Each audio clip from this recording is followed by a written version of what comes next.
Coronavirus crisis. A group of Republican lawmakers is set to meet with President Joe Biden regarding another round of aid to Americans. Fight for the unborn. How senators plan to continue to push pro-life legislation. View from the Vatican.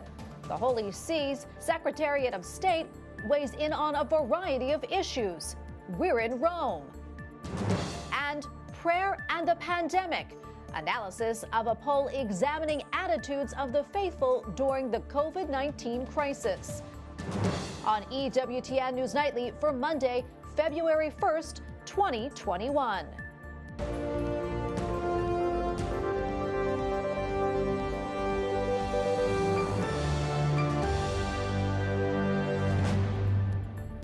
Thank you so much for being with us tonight. I'm Tracy Sable. A group of U.S. Senate Republicans is asking President Joe Biden to work with them on a different COVID-19 relief plan. 10 GOP senators sent a letter to the president on Sunday with a counterproposal to his $1.9 trillion package.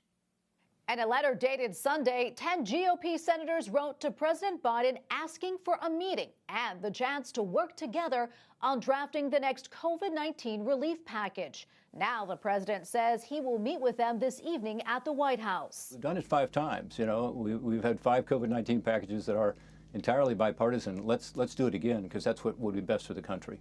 The Republican plan includes a total of $160 billion for vaccine development and distribution, testing and tracing, and treatment and supplies. The framework also includes a new round of targeted direct payments. Some are doing quite well, others are struggling. Let's focus on those who are struggling. The proposal doesn't have an estimated cost just yet, but Senator Portman says it will be less than President Biden's $1.9 trillion plan. Majority Leader Chuck Schumer told the New York Daily News it doesn't have any state and local money in it. The Democratic leader says that he is ready to move ahead without Republicans if their offer isn't good enough. Reps from the Biden administration say they are open to some of the GOP suggestions. What I will say is that the provisions of the president's plan, the American Rescue Plan, were calibrated to the economic crisis that we face. We're certainly open to input from anywhere where we can find a constructive idea to make this package as effective as possible. But the president is uncompromising when it comes to the speed that we need to act at to address this crisis. The White House COVID-19 response team reports a drop in coronavirus cases and new hospital admissions, but they say the stark reality is that deaths are rising. January saw the highest number of COVID-19 deaths since the pandemic began. Over 95,000 people lost their lives. White House correspondent Owen Jensen reports. Owen? Tracy, good evening to you. Tonight, health experts are releasing new COVID-19 variant numbers and warning people not to let their guard down. This as cases remain high and variants are emerging. White House Press Secretary Jen Psaki talks about those legislative efforts to get help to suffering Americans. The president is confident that issues like reopening schools, getting shots in the arms of Americans, ensuring people have enough food to eat are not just Democratic issues. Earlier, the White House COVID-19 response team held its first briefing of the new month, and they're keeping a very close eye on COVID-19 variants, some of them worrisome. Variants remain a great concern, and we continue to detect them in the United States, with at least 33 jurisdictions reporting 471 variant cases as of January 31st. Dr. Rochelle Walensky says the CDC is working on multiple fronts to improve their ability to detect and understand the variants. Still, she urges people to wear a mask, stay 6 feet apart, skip crowds, avoid travel, and please get vaccinated when it's your turn. More than 25 million people have now received at least one dose of the COVID-19 vaccine in the United States, and our latest safety data continue to show that vaccines are safe. Dr. Anthony Fauci reinforced that plea. When the vaccine becomes available to you, please get vaccinated. The panel also announced the government has awarded a $231 million contract to scale up production of a COVID-19 home test. These are over-the-counter, self-performed test kits that can detect COVID with roughly 95% accuracy within 15 minutes. The panel also says even when variants are circulating, get vaccinated now. Don't wait for another vaccine to come along. And tonight, Johns Hopkins University is reporting that the death toll from COVID-19 has surpassed 441,000 Americans. At the White House, Owen Jensen, EWTN News Nightly. Well, some sad news from Michigan tonight, where we are learning last month 9 Adrian Dominican sisters of the Congregation of the Most Holy Rosary died within 2 weeks of each other after contracting COVID-19. Those of us that have given our lives to God know that we're going to be returning into the loving arms of God. And COVID may have helped us move along faster than we thought we were going to be there. More than 200 Adrian Dominican sisters who are retired from active ministry live at the Mother House. They had gone for months without a single case of COVID-19. It is of great consolation to know that our women not only are in God's arms, but we say they're having a party together themselves. I mean, they're waiting, they're welcoming each other into eternity. The sisters say their prayers rise like incense for all impacted by the global health crisis. On Capitol Hill, Republican senators are adjusting to a new environment with Democrats in power. Nevertheless, their fight to defend the lives of unborn babies presses on. What we need to do now is to reach out and explain why protecting and supporting life at all stages is vitally important, and why it is important to be a voice for those that have no voice. Senator Marsha Blackburn of Tennessee has introduced a bill to prevent federal funds from going to places that perform abortions, and she says Republicans will continue to fight for laws to defend the unborn. Lawmakers in Montana are set to debate a measure to ban the coverage of abortion procedures by health insurance offered by the state. The Republican-backed measure would prohibit coverage except in cases where the mother's life is in danger. Montana's new Republican governor has signaled his support to limit access to abortion. The military has staged a takeover in the Asian country of Myanmar, also known as Burma. The country's acting president met with military officials today.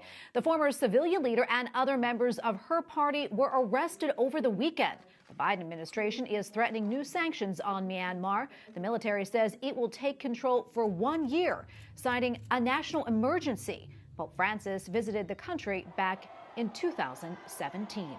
South Africa welcomes its first batch of COVID-19 vaccines. The country received 1 million doses of the AstraZeneca vaccine. A medical expert says that it will help people avoid severe disease and death from the virus variant that has become dominant in South Africa. But the Charlotte Lozier Institute warns that the vaccine was developed using an abortion-derived cell line.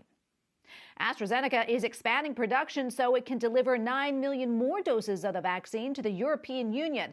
This comes days after the company said that it would cut vaccine supplies because of production problems. The extra vaccines are supposed to be ready before the end of March. Well, after being closed for nearly 3 months, the Vatican museums reopened today. The museums welcomed only a few visitors. Italy is starting to lift restrictions after the second wave of the coronavirus hit. Museum numbers have dropped dramatically. One report says last year there were 1.3 million visitors compared to 7 million visitors the previous year. Pope Francis says the best way to communicate the Christian faith is with an invitation to come and see. Parola di Dio per trasmettere nella vita la gioia del Vangelo. At his message on the 55th World Communications Day on Saturday, the Holy Father says Christ will always meet us where we are, regardless of what stage in our life that might be. Pope Francis also encourages the faithful to have a passion for helping others. The Vatican Secretary of State recently gave a wide-ranging interview addressing several issues facing the Holy See. Cardinal Pietro Parolin addressed the Holy See's financial situation, the Vatican-China deal, and the upcoming trip to Iraq by the Pope. Cardinal Parolin gave the interview to a French television network. Joining us now with more is EWTN News Rome correspondent Colm Flynn. Colm, good to see you. So tell us more about what was discussed in this interview. Good evening, Tracy. Well, in the recent TV interview, which was on a French Catholic network called KTO, Cardinal Pietro Parolin, who is the second in command of the Vatican, he said that he did not believe there is a crisis in relation to Vatican funds. Now, this was in response to a question about a string of recent financial scandals which have come out of the Vatican. And when asked, Cardinal Parolin pointed to the past, saying that there has always been difficult times with Vatican finances when they were not that transparent, as he put it. Now, Cardinal Parolin acknowledged the action taken by Pope Francis and said that it is a good step towards transparency. He went on to say that he believed the Pope is making good progress in terms of reform of the Vatican finances. Well, Colm, with the Cardinal sort of downplaying the recent financial news, which, of course, we've covered here on News Nightly, is there a sense that he may be under more pressure?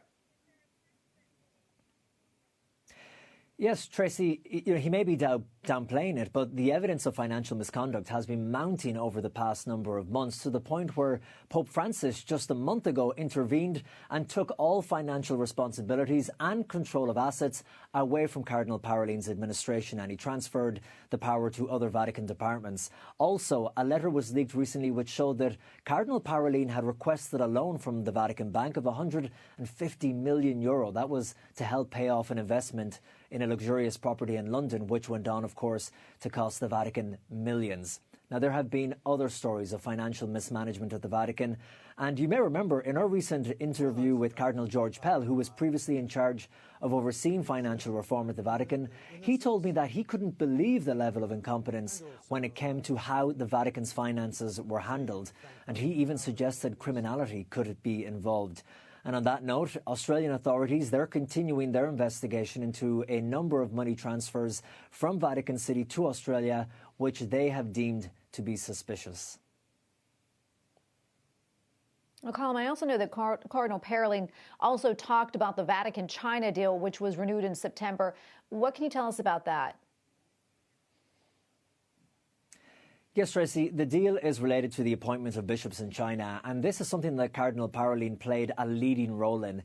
He said that he respected people's opinions who disagreed with the deal, which has been very controversial, but stressed it was a very complex and difficult situation with many different points of view. He acknowledged that this agreement wouldn't solve all the problems of the Catholic Church in China, but said he believed that the agreement between Vatican officials and the Chinese Communist Party was a small step from which to start to try and improve conditions for the Church in China. Tracy? Okay, thank you so much, Colm. Colm Flynn, EWTN Newsroom correspondent. Thanks again, Colm. Thank you, Tracy. Coming up, Pope Francis cautions the elderly must not be forgotten. We'll explain. And blessings during a pandemic. An expert on religion and public life tells us what quarantining has meant to Americans of faith.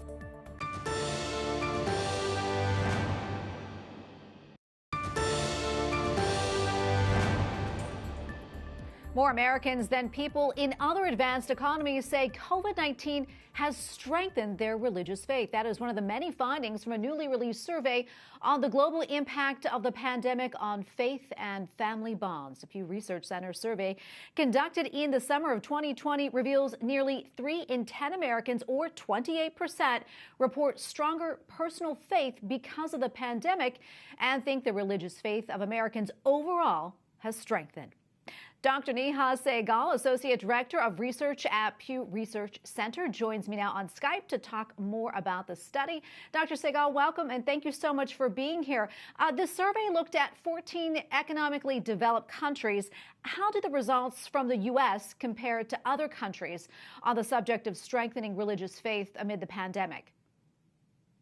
Overall, we find that Americans are much more likely than people in other advanced economies to say that COVID strengthened their religious faith.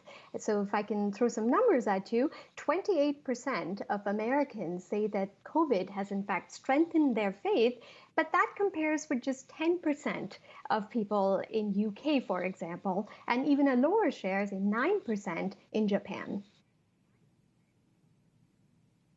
What were your findings regarding U.S. Catholics specifically?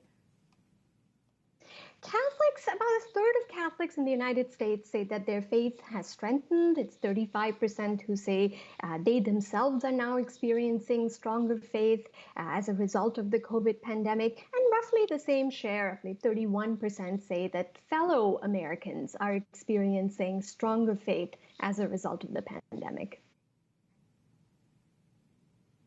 I know we've talked about the percentage of Americans who feel that their faith is stronger because of the pandemic, but I also want to take a look at another figure from the poll. 68% of U.S. adults say their own faith has not changed much.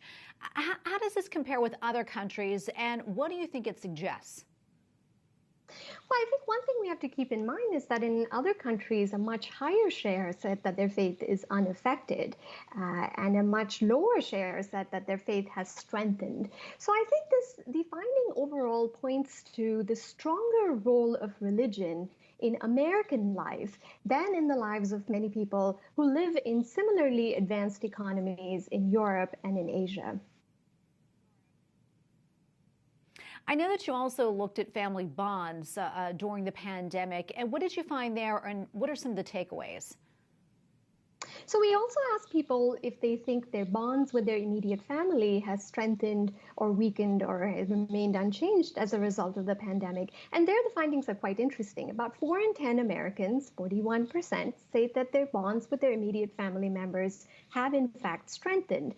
And that's true in a number of other advanced economies as well, where, about 40% of people say that they are experiencing strong, closer relationships with their family members. I think one interesting thing about the United States, as well as people in some other advanced economies, it's that younger people are more likely than their elders to say that their relationships with their immediate family members have strengthened. Now, of course, keeping in mind that a number of younger people have moved home as a result of the pandemic, at least in the United States, this is quite interesting. Well, I'm curious, is there anything from the survey that maybe you found particularly interesting? Yes, I think one finding, I just looked it up for this interview, as I thought you all would be interested, is with regard to Catholics. So as I mentioned to you earlier, that about a third of Catholics say that they are experiencing stronger religious faith because of the pandemic. Well, that also you have to compare with about half of Catholics say that their immediate family is now closer to them because of the pandemic. So you find that more Catholics are turning to sort of family bonds than to religion or than to their faith. And that 48% among Catholics is in fact higher than other religious groups. So if you compare with the white evangelical Protestants, among them about a third say that their bonds with their immediate family members are stronger. So overall, you find more Catholics than people who are evangelicals saying that their family relationships are closer. Some very interesting findings indeed. Thank you so much for your time today.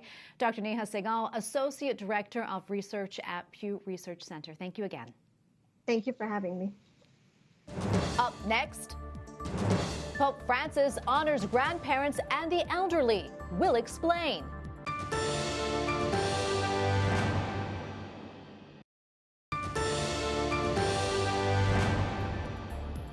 Our U.S. bishops are praising the Biden administration for its, quote, actions to promote racial equity in housing and criminal justice reform. In a joint statement issued today, Archbishop Paul Coakley, chair of the USCCB's Committee on Domestic Justice and Human Development, and Bishop Shelton Faub, chair of the Bishops' Ad Hoc Committee Against Racism, write in part, quote, the federal government has a critical role to play in overcoming and redressing our nation's history of discrimination. And we hope the administration follows through on the important work of promoting fair housing and human dignity. Reverend Dean Nelson, Executive Director of Human Coalition Action, joins me now on Skype to talk more about the significance of these executive actions. Reverend Nelson, welcome back. Always great to speak with you.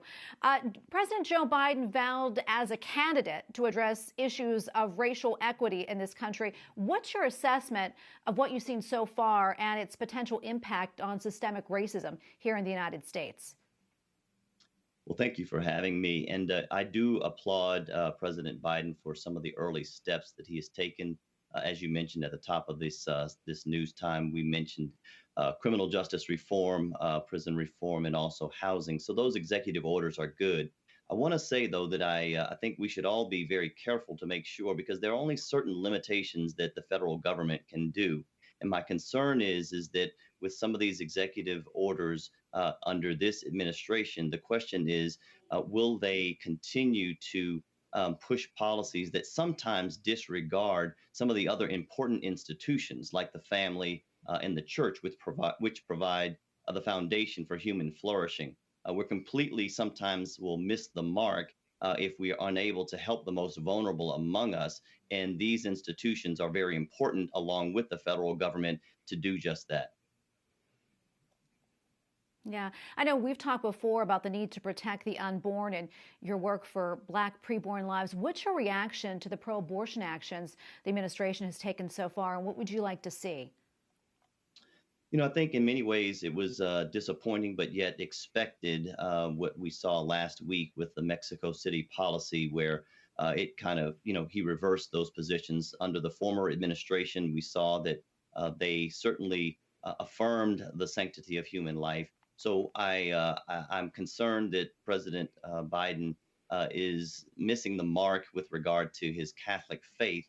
And my hope is that we'll see more restraint come forward with results of the Hyde Amendment and other things that they have suggested that they want to reverse. So my hope is that in this Black History Month that we would help him to be reminded that this abortion industry has targeted the African American community, and that we at Human Coalition and other organizations are trying to do whatever we can to provide help and healing to those in minority communities when it comes to the subject of abortion.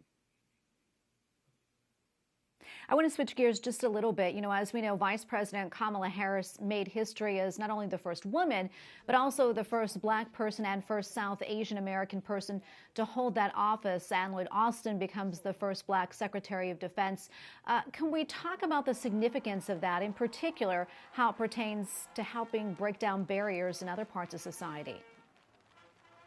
I think while we should celebrate the American achievement of the first woman vice president who is also a Black American, we must also think about the position and think that we are to hold people accountable in those positions. I think people should remember that while she was serving as the Attorney General in California, she provided over same-sex ceremonies. She also prosecuted David Daleiden, who was the investigative journalist that exposed the horrific baby body parts scandal of Planned Parenthood. So I think that we should take the opportunity to celebrate Kamala Harris and who she is, but I believe that elected officials need to be held accountable, and that's what we at Human Coalition and the Frederick Douglass Foundation intend to do.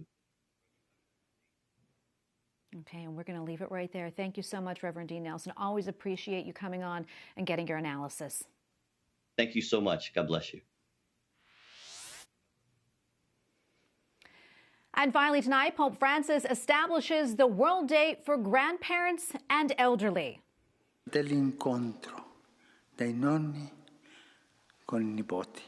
Following his Sunday address at the Vatican, the Holy Father said the voice of the elderly is precious, and they are a link to pass on wisdom to the next generation. The day will be celebrated on the last Sunday of July and close to the feast day of Saints Joachim and Anne, Mary's parents and the grandparents of Jesus.